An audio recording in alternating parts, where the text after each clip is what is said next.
Sister Wives star Janelle Brown responds to Kody Brown's remarks about daughter Madison's pregnancy.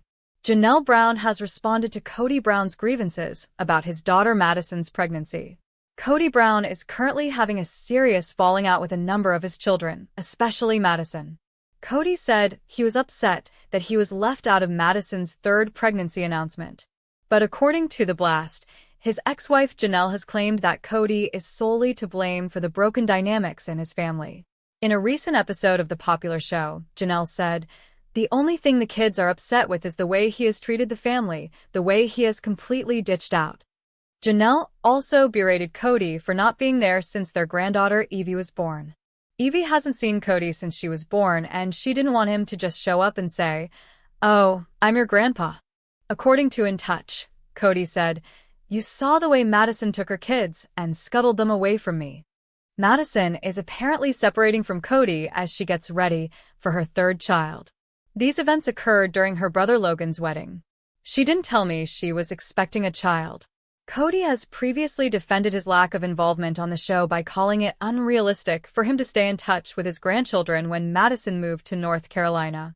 Despite the ongoing family strife, Janelle took to social media to celebrate Madison's announcement of her fourth pregnancy, proudly sharing her excitement with the caption, "Pretty dang excited." He shared on the episode, "They're purposely leaving me out of their lives to punish me for a crime I did not commit. I am only guilty of not falling madly in love with their mothers." He clarified, "What has happened is in the divorce. In the divorces is the ugly finger of blame has come out. Dad, you were never in my house." Kody has stated that he wants to repair these broken ties despite the stress, saying, "I will work, I will reach out to, I will love those children who will allow me to do it." But Sister Wives star Meri Brown knows exactly what she's looking for in a partner as she enters the speed dating scene.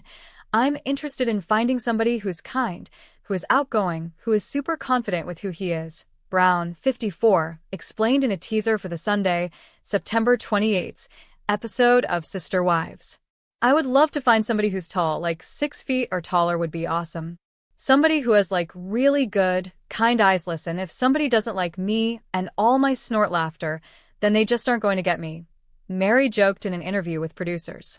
"Then they're just not my person." The father of 18 chimed in about his ex-wife in a confessional, telling the cameras, "I think humor in any case. I don't care if you when you laugh accidentally. I don't have a problem with Meri's snort laugh. No, I have never even thought about doing speed dating. Just too stressful. It's too big a group and it's way too noisy," Christine, 53, explained, with Janelle adding, "I have to meet them organically. I'm not going on any apps. I'm not speed dating. I'm not letting anyone set me up." Nothing. Meri had a more optimistic approach to dating, explaining that it was teaching her how to trust herself. Although she's exploring her new single status, the TLC alum recently addressed the controversy surrounding why she hasn't changed her last name from Brown despite her divorce from Kody. "I have had the conversation many times with my best friend, and some other people too," Meri explained during an appearance on the I Do Part 2 podcast on September 12th. "Right now, I'm not going to." The owner of Lizzie's Heritage and explained that because she had had her maiden name for almost 40 years, it was difficult to pronounce and was used to Brown. But there was a lot of tension in the opening of the most recent Sister Wives episode. Kody Brown was sitting in the family's living room in Flagstaff, his face strained and his hands folded tightly. He said in a confessional that he felt torn between his current obligations and his previous marriages. With a heavy sigh, Kody started, "There are moments when I think all of my ex-wives are after me for my money. They claim that it's about justice and what they are entitled to, but I don't feel that way. I feel as though I'm being exhausted." The action then shifted to Christine and David, who were lounging peacefully in their new Utah house. When producers read back to her Kody's remarks, she giggled. She shook her head and declared, "I don't want his money. I desired liberty. I desired love. And I have that now." Kody is still living in a delusion where he is the center of the universe if he believes that we are all out to get his wallet. As she described her financial annoyances, Janelle appeared worn out. She remarked, "I contributed for years. We all did. None of it was free. The houses, the land, the bills. And now Kody accuses me of being greedy when I demand my fair portion. It is about our money, not his money. He probably doesn't understand how upsetting it is to disregard what we provided. Naturally, Robyn had her own viewpoint. She was uncomfortable as she sat next to Kody and attempted to protect him. She said he's afraid. He believes that everyone has abandoned him and is now attacking him. The other wives are probably unaware of the burden he's experiencing. But I do think he could be more compassionate instead of assuming the worst, she said, pausing to look down. Mary was back in a confessional, clearly annoyed. It's offensive, she yelled. For this family, I dedicated decades of my life. I supported Kody through good times, difficult times, and even the most intolerable ones. I only want money? He dares to say that now. No, Kody. Respect was what I desired. Partnership was what I desired. It is not related to money. An explosive family meeting was the episode's climax. Mary, Janelle, Christine, and Kody were together for the first time in months. The air was cold. Kody attempted to clarify, stating that he felt exhausted and singled out. But Christine was the first to speak. No, Kody, you're misrepresenting it. No one is pursuing you. You are incapable of taking responsibility, and we only want what is right. Janelle added in a forceful voice. Stop acting like greed is at play here. Fairness is at issue here. Together, we created a family, reared children, and managed our finances. You are now behaving as though we are strangers rapping on your door to give you something. Mary and Christine nodded in agreement for once. Kody appeared surrounded, but he became enraged instead of giving up. All of you want to do is bleed me dry. His voice broke with frustration as he yelled. As the program came to a close, Kody and Robyn were left fuming alone as the women left the table. If Kody truly believes that all we ever wanted was his money, then he never understood who we were as wives, mothers, or women, Christine said scathingly in her final confessional. And that is the most depressing aspect of all. With a dramatic "to be continued," the screen went black. But the world of Sister Wives saw unexpected turns and new turmoil in the summer of 2025. The cameras started rolling once more, and fans all over the world were astonished by the updates that were released. Kody's odd appearance: everyone was taken aback when Kody Brown unexpectedly showed up at a fan event that was live-streamed. His movements were wild, and at one point he even took out a guitar and attempted to sing a song he claimed to have composed about his marriages, but instead of the normal quiet, family-focused address, he launched into a bizarre tirade about family loyalty, respect, and treachery. Social media was inundated with viewers who referred to it as the most bizarre cameo in TLC history. While some fans cringed, others laughed, and still others questioned whether Kody was consciously attempting to create a viral moment. During the cameo, Robyn sat calmly next to him and tried to grin while he veered off course, seeming both anxious and embarrassed. The interview with Suki in the meantime, host Sukanya Suki Krishnan got ready for what fans now refer to as the tell-all of the year. She held separate interviews with Christine, Janelle, and even Mary, who had mostly withdrawn herself for her most recent Sister Wives interview. Suki didn't mince words. She pressed Mary on whether she really felt free after leaving the multiple marriage, questioned Christine about her relationship with David, and inquired about Janelle's continued communication with Kody. The moments of emotion were powerful. Mary finally acknowledged that she had been waiting for Kody to notice her again for years, but it never occurred. Janelle talked candidly about her challenges and independence, and Christine laughed and shone when discussing her future with David. Supporters applauded Suki for posing the difficult questions and allowing the women to speak freely. Christine's major journey: the most exciting part was when Christine revealed that she and David were organizing a huge summer vacation. On camera, she expressed her desire to travel to London, Paris, and Rome in Europe with her kids and grandchildren. For Christine, this journey represented liberation, fresh starts, and making happy memories with her loved ones. I lived with restrictions for so long, she said to Suki.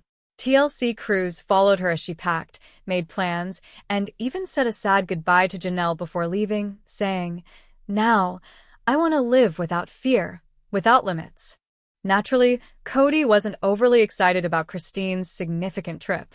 He muttered something about vacations destroying family unity during his strange appearance, which only served to fuel more internet memes. Although Robyn seemed irritated, her admirers could tell she was sick of standing up for him. However, Janelle proudly backed Christine, stating, "She deserves this happiness. She deserves the world after everything." The fan base for Sister Wives was booming by the end of June 2025. While Suki's interviews provided audiences with the unvarnished truths they had been waiting for, Kody's unpredictable behavior caused people to worry about his public image. And for everyone who had witnessed Christine's journey from heartbreak to happiness, not just her family, her impending trip became a ray of hope. TLC hinted that the upcoming episodes would feature Christine's international travels, additional sit-downs with Suki, and Kody's repeated attempts to reinterpret what family means to him. Fans are preparing for yet another season that will be dramatic, emotional, and unforgettable. But Janelle Brown was drawn to a new beginning after years of residing in Arizona's arid landscapes. She was exhausted from the turmoil, heartache, and never-ending cycles of Kody's promises. Peace was what she desired. She desired to live a life free from disputes over homes, land, and dashed hopes. When her youngest children urged her to consider moving, Janelle discreetly started making plans. She followed her heart to the east. The image of green rolling hills, coastal breeze, and small-town charm gave her optimism.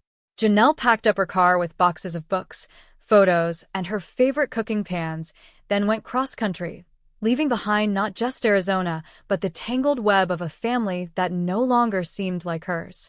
When she landed at a small town in Vermont, the autumn leaves were turning gold and scarlet. The people were welcoming, offering her baked goodies from farmers' markets and instructions to the best paths for trekking. For the first time in years, Janelle felt like she could breathe. She rented a modest white cottage on the outside of town, with a wraparound porch and a garden she was excited to grow vegetables in. Life in the East was different. She woke up early, strolled through the fog that flowed in from the adjacent river, and learned to love the rhythm of calm days. Janelle joined a local book group, where she was no longer recognized as one of Kody's wives but simply Janelle, an independent woman rebuilding her life. She started attending a community health group where women shared experiences of perseverance, divorce, and self-discovery. Janelle listened, shared, and discovered she wasn't alone. Of course, the past followed her. Kody called constantly, at first demanding to know why she had abandoned the family dream. But Janelle was calm now. She no longer allowed his fury disturb her. "This is my new chapter," she said softly to him. Robyn's name was often mentioned in the chats, but Janelle had lost the will to argue over it. "You chose your path, and I am choosing mine."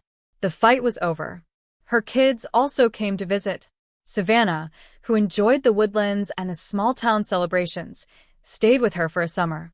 The fragrance of cooked turkey and laughter filled the small cottage as Logan and Maddie brought their families for the holidays. Storytelling, cider drinking, and fresh starts all took place on Janelle's porch. She was quickly accepted by the community as a member rather than an outsider. She combined her passion for wellness with her desire to give back by volunteering at the library, teaching kids how to grow vegetables, and even beginning to offer small nutrition clinics. Janelle came to a significant realization one winter evening while journaling by the fireplace. She was not waiting for approval from others for the first time in decades. She didn't live in the shadow of another wife's relationship, be second in line, or be ignored. She was independent. Her next chapter focused on being Janelle, a strong, brave, and peaceful woman, rather than being a wife in a plural marriage. She had once again found herself out east. She also had no intention of returning this time. But the crisp air in Flagstaff, Arizona, at the start of autumn appeared to reflect the stress that still persisted in the Brown family. The sister wives have been in the epicenter of unspoken grudges, broken trust, and emotional storms for years. Now, though, Kody and the other women found themselves at a crossroads. Still sharing their big house with Kody, Robyn felt both wealthy and weighed down. She had what the previous wives had desired: Kody's time, attention, and constancy. However, she felt the burden of being the last standing wife pressing down on her. She frequently questioned whether their marriage was a lonely survival or a true accomplishment. After years of separation and heartache, Mary had discovered her voice. She has been gradually transforming her Utah into a haven rather than merely a business. She gradually came to the realization that she no longer required Kody's approval as friends, tourists, and even show viewers visited her. She yearned for independence. However, independence meant letting go of a man she had thought she would be with forever. Now married to David, Christine was radiant. She had found a life full of adventure, laughter, and unwavering love. Mom kids also observed the shift. They watched Mom humming while cooking, dancing in the kitchen, and grinning at texts from her new husband. However, Christine still harbored a bittersweet hope that Kody would mend his damaged relationship with their kids. Ever pragmatic, Janelle took a position in the center. She still loved family unity, but she had become more independent. She envisioned her grandchildren, relatives, and children getting together amicably. By reaching out to each wife and promoting tiny steps toward harmony, Janelle frequently served as the link between them. Kody, on the other hand, was becoming increasingly frustrated. He had been the proud head of a big, cohesive family, but now he had to deal with the fact that his tribe was divided. He placed the blame on miscommunications, the situation, and occasionally even his wife. However, he questioned whether his pride and stubbornness had cost him what he professed to love most, his family, late at night when the cameras weren't filming. Janelle made the audacious suggestion one evening to have a family supper for them alone, away from the cameras. Even if it meant uncomfortable silences or difficult conversations, she insisted that everyone sit down. Christine consented, much to her astonishment. Even Robyn accepted the invitation when Mary finally said yes, after some hesitation.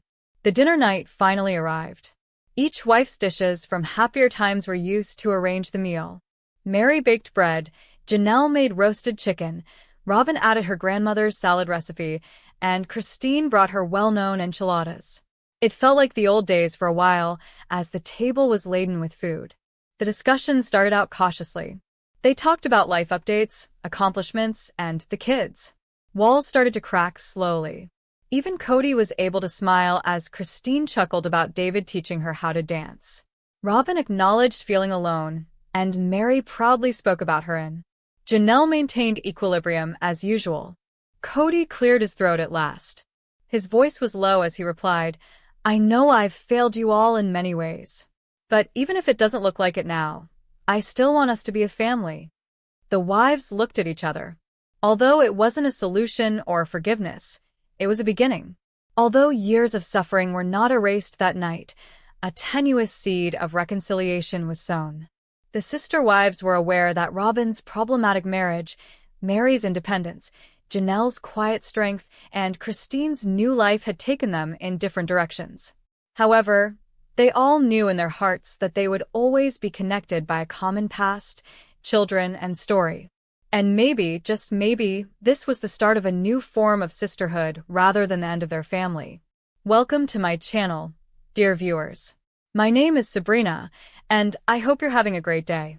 Please remember to subscribe to the channel if you enjoy the video.